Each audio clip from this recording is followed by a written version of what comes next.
Tuberculosis drugs के बारे में हम पढ़ेंगे। सबसे पहले हमें पता होना चाहिए कि ट्यूबरकुलोसिस यानी टीबी की बीमारी क्या होती है। टीबी की बीमारी एक ऐसी बीमारी है जो एक बैक्टीरिया से काज होती है जिसका नाम है माइकोबैक्टीरियम ट्यूबरकुलोसिस। माइकोबैक्टीरियम ट्यूबरकुलोसिस एक ऐसी बैक्टीरिया है जो इन्हेलेशन या कंटैक्ट की वजह से हमारे बॉडी में ट्रांसफ़र हो जाए। किसी भी कंटेमिनेटेड ऑब्जेक्ट में यह मौजूद होती है और ये हमारी बॉडी में ट्रांसफ़र हो जाए और सीधा ट्रांसफ़र होने के बाद हमारे लंग्स को इफ़ेक्ट करे। लंग्स में क्या करता है? लंग्स में जाने के बाद ये माइकोबैक्टीरियम ट्यूबरकुलोसिस वहाँ पर क्या बनाएगा? वहाँ पर लंग्स में जाने के बाद वहाँ पर ये कॉलोनीज़ बनाता है। हम माइकोबैक्टीरियम ट्यूबरकुलोसिस के बारे में बात कर रहे हैं। माइकोबैक्टीरियम ट्यूबरकुलोसिस लंग्स में जाने के बाद लंग्स में मल्टीप्लाई होता है और उस मल्टीप्लिकेशन से ये लंग्स में कॉलोनीज़ बनाता है और यही कॉलोनीज़ फिर लंग्स को फर्दर डैमेज करती हैं जिसकी वजह से मोर्टिलिटी काज होती है। तो अभी हमारा काम क्या है कि हमारा काम ये है कि ये माइकोबैक्टीरियम ट्यूबरकुलोसिस जो कॉलोनीज़ बना रहा है और लंग्स में मल्टीप्लाई हो रहा है, इसको हमने क्या करना है? इसको हमने ख़त्म करना है। तो उसके ख़िलाफ़ हमने ड्रग्स यूज़ करने हैं और उस ड्रग्स का नाम है एंटी ट्यूबरकुलोसिस ड्रग्स। अभी ये कॉलोनीज़ और ये बैक्टीरिया, ये माइकोबैक्टीरिया जो भी है, ये माइकोबैक्टीरिया जो है ये अपने आप को प्रोटेक्ट रखता है। नंबर 1, अभी जितने भी एंटीबायोटिक यूज़ हो रहे हैं वो उनके ख़िलाफ़ इसकी जो वाल है जिसका नाम है, जो बनी है किससे? माइकोलिक एसिड से। माइकोलिक एसिड से जो इसकी वाल बनी है, इसके ज़रिए ये जितने भी एंटीबायोटिक हैं उनके ख़िलाफ़ अपने आप को प्रोटेक्ट रखता है। नंबर 1, हमारा एक काम ये है कि माइकोलिक एसिड जो इसकी वाल है इसको ख़त्म करना है।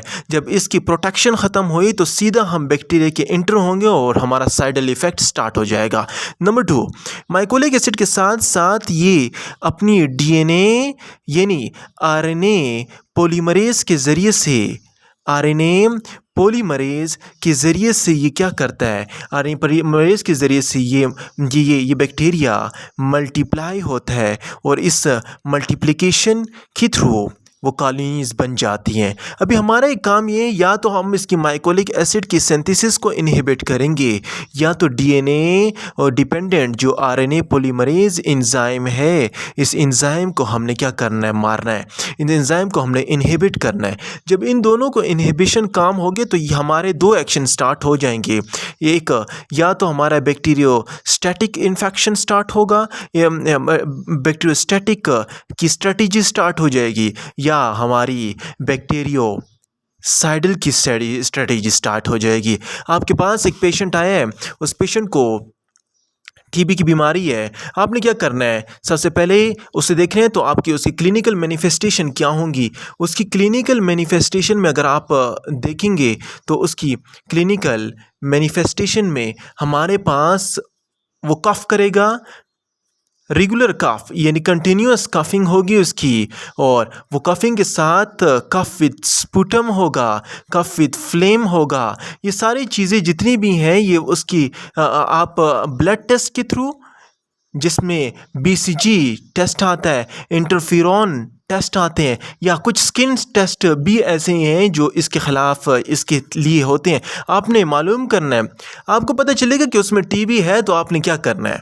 आपने सबसे पहले उसके ख़िलाफ़ जो ड्रग्स यूज़ होते हैं आपने वो यूज़ करना है। उसके ख़िलाफ़ जो हमारी पहली स्ट्रेटजी है, जो हम फर्स्ट स्ट्रेटजी में पढ़ रहे हैं, जो हमारी पहली हमारी हिकमत अमली है, उसके ख़िलाफ़ वो क्या है? वो ये है कि सबसे पहले हमने उसके ख़िलाफ़ ड्रग्स यूज़ करने हैं। उस ड्रग्स का नाम है first line anti tubercular drugs. First line anti tubercular drugs आपने सबसे पहले उसके ख़िलाफ़ यूज़ करने हैं। अब जो फर्स्ट लाइन एंटी ट्यूबरकुलर हमारे यहाँ पर हम परमा टच करने हैं, ज़्यादा पैथो में नहीं जाएंगे। वो अलग से हम इसकी पैथोलॉजी पढ़ लेंगे कि ये टीबी किस तरह इन्फेक्ट करता है, कौन से एंजाइम को इन्फेक्ट करता है और इसकी डायग्नोसिस और क्लिनिकल मैनिफेस्टेशन वो तरतीब से पढ़ लेंगे। ये एक छोटा सा रिव्यू था। अभी first line of anti tubercular drugs में आप निमोनिक याद रखें कि पेरिस का निमोनिक में सबसे पहले जो हम यूज़ कर रहे हैं वो है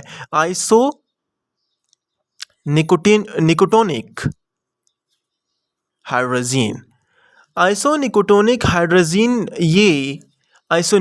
हाइड्रोजीन ये एक ऐसा ड्रग है जो क्या करता है, जो बैक्टीरिया था उसकी वाल थी, किससे बनी थी, माइकोलिक एसिड जो एक फैटी एसिड है, उस फैटी एसिड से बनी थी। इसका काम ये है कि इस माइकोलिक एसिड को क्या करता है, ये इनहिबिट करता है। ये माइकोलिक एसिड को इनहिबिट करता है। आइसोनिकोटोनिक एसिड या आइसोनिकोटोनिक हाइड्रोजीन ये हमारे पास डायरेक्ट इफेक्ट करेगा बैक्टीरिया की सेल वॉल की सिंथेसिस को। जब बैक्टीरिया के सेल वॉल की सिंथेसिस इनहिबिट हुई तो बैक्टीरिया फिर फर्दर ग्रोथ नहीं कर पाएगा। It will at last die हो जाएगा, मर जाएगा। तो ये आइसोनिकोटोनिक हाइड्रोजीन एक ऐसा ड्रग है जो बहुत यूज़ होता है। जितने भी एक्स्ट्रा सेलुलर हैं और जितने भी इंट्रासेलुलर हैं, एक्स्ट्रा सेलुलर और इंट्रासेलुलर माइकोबैक्टीरियम जो हैं उनके ख़िलाफ़ ये यूज़ होता है और उसको ये बहुत के ख़िलाफ़ यूज़ होता है और उनको क्या कर देता है, ख़त्म कर देता है। तो एक्स्ट्रा सेलुलर इंट्रासेलुलर के ख़िलाफ़ ये यूज़ होता है। इसके अलावा अगर हम देखें तो ये इसका एक एडवर्स इफ़ेक्ट क्या है। Adverse effect of INH isonicotinic hydrazine का एडवर्स इफ़ेक्ट ये है कि हमारे पास ये हेपेटोटॉक्सिसिटी काज करता है। जो लोग ओल्ड होते हैं उनके ओल्ड होने की वजह से ओल्डर पीपल में जो हेपेटोसाइट हैं, ओल्ड पीपल के हेपेटोसाइट के अंदर माइक्रोसोमल एंजाइम जो हैं वो क्या होते हैं, वीक होते हैं। माइक्रोसोमल एंजाइम उसके अंदर वीक हुए तो ये हेपेटोसाइट ओल्डर पीपल में और इसके साथ साथ जो अल्कोहलिक पीपल हैं उसमें बहुत जल्द ही क्या काज कर देता है, जल्द ही हेपेटोटॉक्सिसिटी काज कर देता है। क्योंकि हमें पता है कि ये हमारे पास जो आइसोनिकोटोनिक हाइड्रोजीन जो ड्रग है ये हेपेटोटॉक्सिसिटी क्यों काज करता है, क्योंकि इसकी मेटाबॉलिज्म कहाँ होनी है, इसकी मेटाबॉलिज्म लीवर में होनी है। कौन से प्रोसेस के ज़रिए से, एक प्रोसेस है, उस प्रोसेस का नाम है एसिटाइलेशन के प्रोसेस। जब इसके ऊपर एसिटाइल ग्रुप ऐड हो गई, एसिटाइलेशन होगी तो ये इसकी मेटाबॉलिज्म हो जाएगी, ये वहाँ से ख़त्म हो जाएगा। लेकिन अल्कोहलिक और ओल्डर पीपल जो होते हैं इनमें क्या होता है, इनमें ऐसा होता है कि उनके माइक्रोसोमल एंजाइम या डैमेज हुए होते हैं या वीक होते हैं या टॉलरेंस पावर क्या होती है, कम होती है। तो जिसकी वजह से वहाँ पर मेटाबॉलिज्म ऑफ एसिटाइलेशन नहीं होती, जिसकी वजह से वो हेपेटोटॉक्सिसिटी काज हो जाती है। नंबर 2, दूसरे जो हेपेटोटॉक्सिसिटी के बाद है ये क्या काज करता है, पेरिफेरल न्यूराइटिस। पेरिफेरल न्यूराइटिस किसे कहते हैं, जब हमारे पास पेरिफेरल न्यूरॉन्स जितने भी हैं, इन पेरिफेरल न्यूरॉन्स को इफ़ेक्ट होना, इन पेरिफेरल न्यूरॉन्स की नॉरिशमेंट को ख़त्म करना, इन पेरिफेरल न्यूरॉन्स की एक्टिविटी को ख़त्म करना, ये किसका काम है, ये आइसोनिकोटोनिक हाइड्रोजीन का काम है। ये आप यूज़ कर देंगे। एक तरफ तो इसका काम ये है कि माइकोबैक्टीरिया के माइकोलिक एसिड को ख़त्म किया, बैक्टीरिया तो मरा लेकिन इसके साइड एडवर्स इफेक्ट में पेरिफेरल न्यूराइटिस काज होगा, जिसकी वजह से आपने क्या करना है, विटामिन B6 आपने रेगुलर देना है। विटामिन B6 B6 यानी पायरिडॉक्सिन आपने उस पेशेंट को रेगुलर देना है ताकि उसके न्यूरॉन की नॉरिशमेंट मेंटेन रहे, ताकि उसकी न्यूरॉन की नॉरिशमेंट मेंटेन रहे। उस मेंटेन रखने के लिए आपने क्या करना है, पायरिडॉक्सिन उसको देना है। कितने मिलीग्राम? 10 मिलीग्राम पर डे आपने उसे पायरिडॉक्सिन देना है ताकि पेरिफेरल न्यूराइटिस ना हो। इसके अलावा कुछ ऐसे ड्रग्स हैं उनको भी ये क्या करता है, ड्रग्स को इनहिबिट करता है। कुछ ड्रग्स ऐसे हैं जिन ड्रग्स को ये इनहिबिट करता है। जिस ड्रग्स में हमारे पास फिनाइटोन आता है, फिनाइटोन,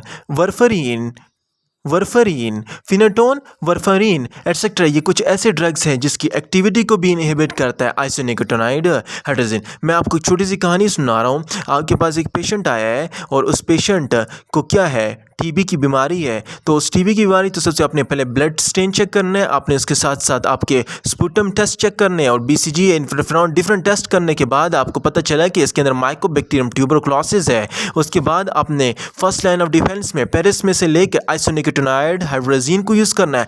आइसोनिकोटिनाइड हाइड्रोजीन जब आप यूज़ करेंगे तो वो उसकी एक्टिविटी क्या है, बैक्टीरिया में दो काम होते हैं। बैक्टीरिया जो ही आपकी बॉडी में इंटर होता है तो वो अपने आप को प्रोटेक्ट रखता है। वो अपने आप को प्रोटेक्ट रखने में मतलब या तो उसका अपना शील्ड मजबूत होना चाहिए, आपने या तो उसके शील्ड को ख़त्म करना है। शील्ड किस तरह ख़त्म होगा, जो उसकी बैक्टीरिया वाल है जो माइकोलिक एसिड फैटी एसिड से बनी है वो अगेंस्ट एंटीबायोटिक के तौर पर काम होती है, वो उसको ख़त्म करना है। या आपने उसकी फर्दर पैदाइश को ख़त्म करना है। फर्दर पैदाइश का मतलब ये है कि उसकी फर्दर ट्रांसलेशन जिसके ज़रिए से वो आगे बैक्टीरिया और बना रहा है और कॉलोनीज़ बना रहा है वो ख़त्म करना है। तो उसमें आप डीएनए डिपेंडेंट आरएनए पॉलीमरेज को टारगेट कर सकते हैं या माइकोलिक एसिड को टारगेट। माइकोलिक एसिड को आइसोनिकोटिनाइड हाइड्रोजीन डायरेक्ट उसकी सेल वॉल की सिंथेसिस को इनहिबिट करेगा। जो इस सेल वॉल से इनहिबिट हुई तो बैक्टीरिया अपनी शील्ड से आउट ऑफ शील्ड हुआ, जिसकी वजह से वो डाई हो जाएगा।